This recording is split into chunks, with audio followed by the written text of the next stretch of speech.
तो जैसा कि आप लोग जानते हैं, यह पीओ आजकल चर्चा में बना हुआ है। तो आज के इस वीडियो में हम बात करेंगे कि रजिस्ट्रेशन कैसे होता है और कौन कौन संस्थाएं करवाती हैं और क्या क्या सावधानियां हैं और किसानों के इसके प्रति क्या कर्तव्य हैं। तो इन सब बातों पर आज हम विस्तृत चर्चा करेंगे। तो उम्मीद करते हैं आप सभी लोग बहुत अच्छे होंगे। मेरा नाम है अमित कुमार, KLC में आप सभी लोगों का बहुत बहुत स्वागत है। तो चलिए वीडियो में आगे बढ़ते हैं।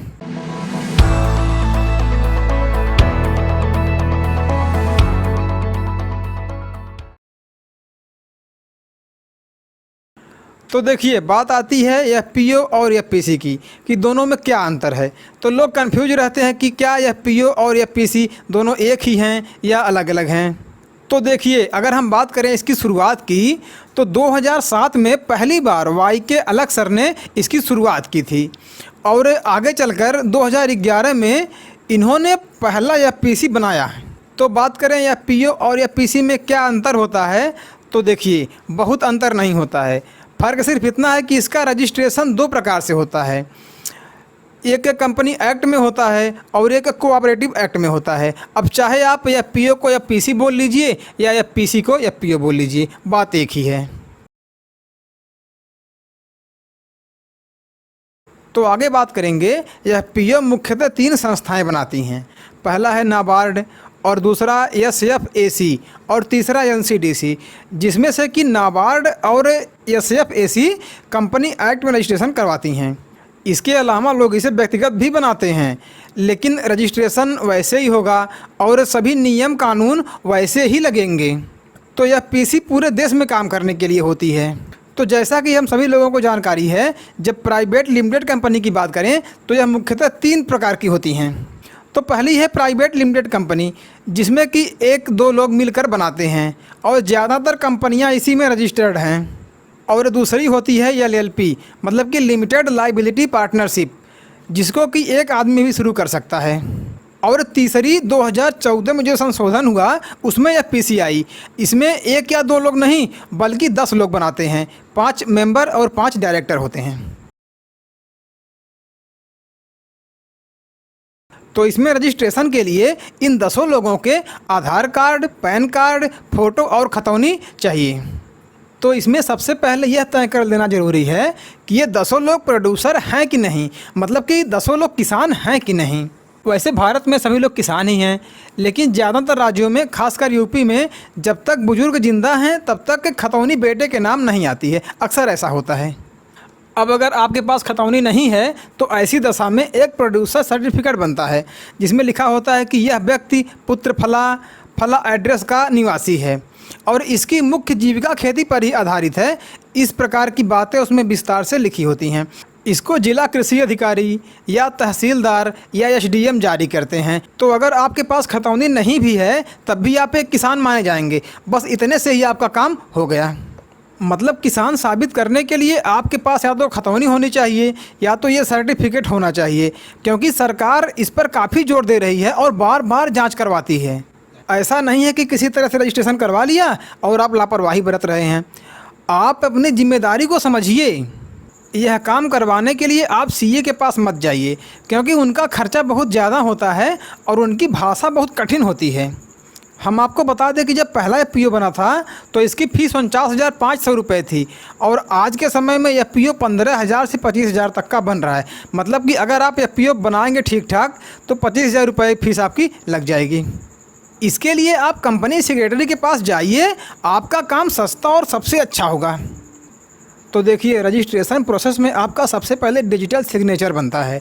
इसमें आपकी 30 सेकंड की वीडियो क्लिप बनती है, जिसमें आप आधार कार्ड और पैन कार्ड लेकर 30 सेकंड तक कैमरे के सामने खड़े होते हैं। इसके बाद आपका डीन बनेगा, मतलब कि डायरेक्टर आइडेंटिटी नंबर बनेगा। इसका फ़ायदा यह है कि आप एक ही साथ 1 से 14 कंपनियों में जुड़े रह सकते हैं। तो अब बात आती है KYC की। तो आपको KYC हर साल करवाना पड़ेगा।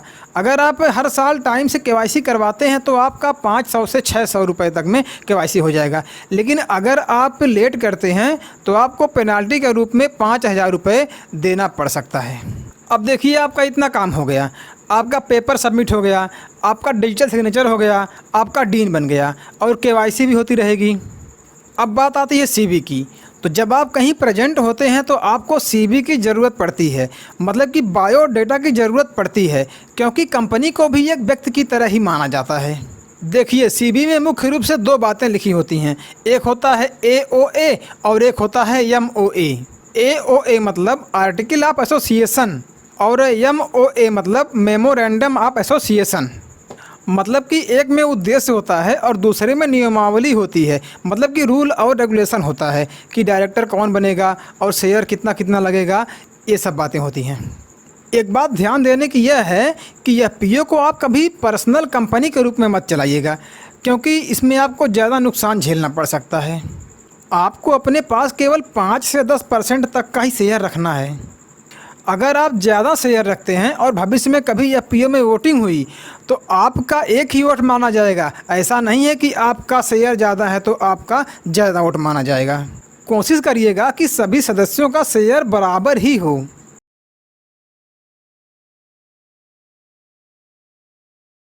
अब हम आगे बात करेंगे कि क्षेत्र कब डिसाइड होता है।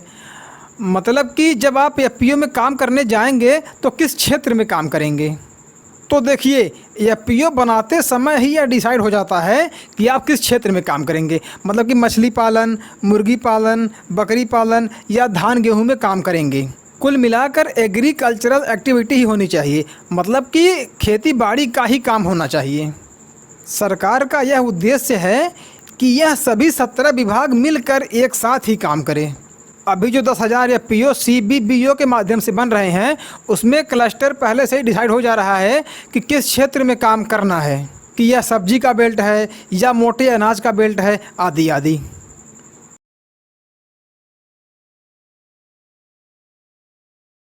तो हम आगे बात करेंगे कि एफपीओ कौन कौन संस्थाएं बना रही हैं। तो पहला है नाबार्ड और SFAC और NCDC। तो इसमें हम बात करें नाबार्ड की तो यह भी 2 तरीके से काम करवा रहा है। एक तो CBBO के माध्यम से करवा रहा है, जिसकी लिमिट 50 एफपीओ की थी, अब वह बढ़ गई है। और दूसरा सीधे हर ज़िले में DDM नाबार्ड, मतलब कि जिला विकास प्रबंधक को यह अधिकार है कि वह हर साल 2 एफपीओ बनाए, एक मछली पर और एक पशुपालन पर।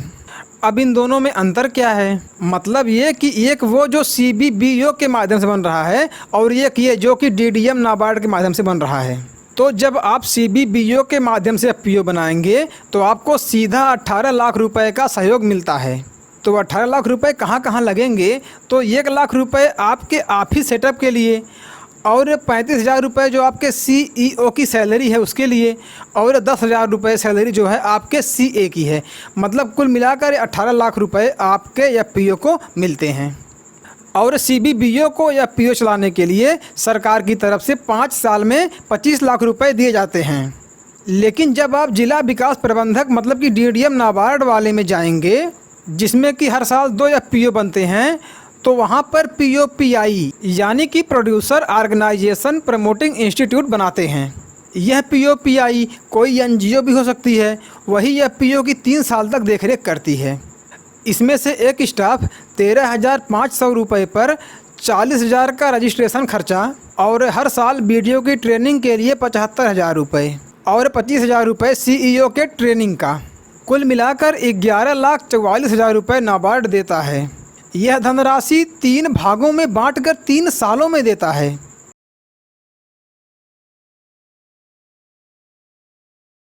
आगे हम बात करेंगे सदस्यता का क्या नियम है, कि कौन कौन सदस्य बन सकता है। क्या एक ही परिवार के कई लोग सदस्य बन सकते हैं? वैसे तो कंपनी एक्ट में ऐसा कोई प्रावधान नहीं है कि एक ही परिवार के कई लोग सदस्य नहीं हो सकते। लेकिन अगर आप व्यवहारिकता की बात करें तो अगर आप एफपीओ बनाए हैं तो आपको अगले ही दिन से बिजनेस के बारे में सोचना चाहिए, और अगर ऐसा आप नहीं कर रहे हैं तो आप गलत कर रहे हैं। बात करें सदस्यता की तो अगर एक ही परिवार के कई लोग सदस्य बन जाएं तो समस्या हो सकती है, लेकिन अगर आप सभी नियमों का पालन कर रहे हैं तो ठीक है, करिए। एफपीओ में सामाजिक कार्य भी जुड़ा हुआ है, तो अगर आप एक ही परिवार के सदस्यों को ले रहे हैं तो सरकार की जो एफपीओ बनाने की मंशा है वो पूरी नहीं हो पाएगी। अगर सरकार आपका इतना सहयोग कर रही है तो आपकी जवाबदेही तो बनती है कि आप भी ठीक से काम करें। जब आप एफपीओ बनाएं तो 5 डायरेक्टर में से कम 1 अनुसूचित जाति का सदस्य और 1 कम से कम महिला होनी चाहिए, ऐसा नाबार्ड का कहना है। और इसके साथ साथ एक ही परिवार का एक ही सदस्य होना चाहिए। अब आप ही सोचिए, एफपीओ की जो सोच है, अवधारणा है कि हमारे गांव या क्षेत्र से 10 लोगों ने मिलकर संगठन बनाया और उसमें 500 लोग जुड़ गए।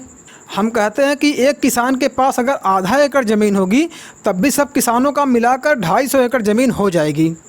तो ऐसे में अगर उसे कोई खाद या बीज कुछ खरीदना होगा तो टनों में आएगा और थोक भाव में मिलेगा।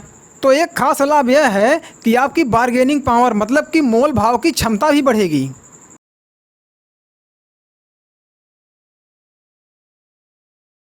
तो आगे हम बात करेंगे कि रजिस्ट्रेशन के समय कौन कौन सी सावधानियां बरतनी चाहिए। तो देखिए, 5 लाख रुपए तक की कंपनी की वैल्यू होती है। इसमें 2 चीज़ें होती हैं, पहला है अथोराइज्ड कैपिटल और दूसरा है paid up capital. Authorised capital का मतलब आपकी भुगतान क्षमता बढ़ जाती है, मतलब कि आपकी सॉल्वेंसी हो गई। तो आप जब ठेकेदारी करने जाते हैं तो उसमें आपका एक प्रपत्र होता है, उसमें आपकी क्षमता का आकलन होता है। आप प्रयास कीजिए अथोराइज्ड कैपिटल 10 से 15 लाख रुपए कम से कम हो। और जब आप सीए के पास जाएं तो बड़े हिसाब से उसे दर्ज कराएं, नहीं तो जान लीजिए 50 रुपये से लेकर 6 लाख रुपए तक का जुर्माना पड़ता है अगर आप ध्यान नहीं दिए तो।